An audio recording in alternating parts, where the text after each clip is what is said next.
My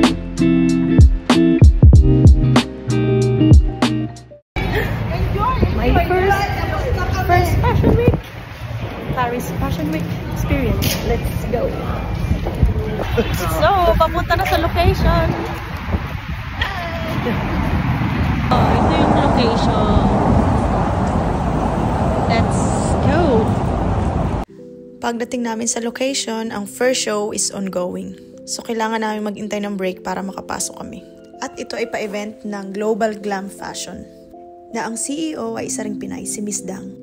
Gaya ng ating kalimitang napapanood sa TV, ito yung kanilang location. At ganito kami kagulo sa backstage. When the first show was over, dumating naman yung panibagong set ng makeup artist at naisalang na nga ako.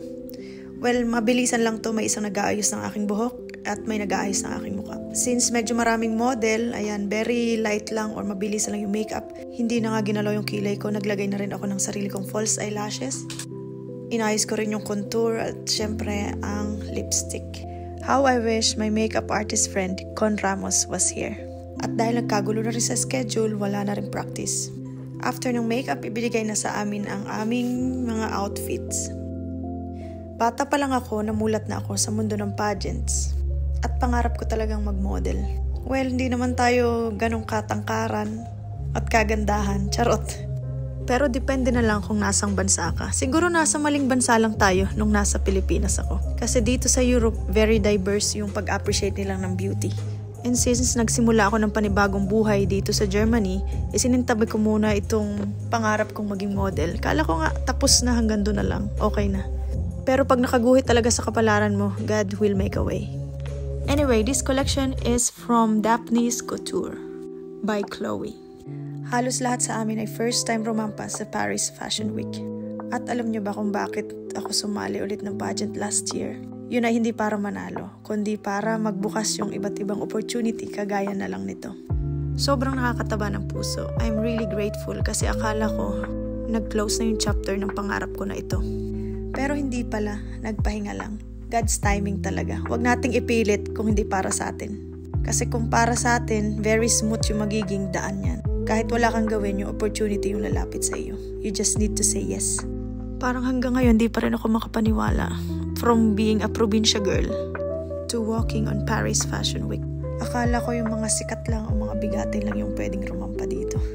Pwede rin pala yung mga kagaya kong ordinaryong tao. Well, I know hindi lahat nabibigyan ng ganitong opportunity. Kaya naman, I'm thankful na nagkaroon ako ng ganitong chance. At ito ang mga kaganapan sa backstage. You will meet different models from different countries and different designers as well. Well, gaya nga ng sabi ko, pangarap ko talaga mag-model. Pero hindi ko pinangarap na sa Paris. Kasi kahit papano, I'm being realistic para hindi ako nadidisappoint ng sobra. Well, posible pala. So, mas surprising siya nung dumating yung opportunity. So, after ng show, nag-order na lang kami ng Uber at ang ganda nga ng aming book. May lights pa. How was your walk? Okay. So my walk was good? Okay. I think so. You saw my walk, so how's my walk? I ask you. I'm asking you. Picture na lang, please.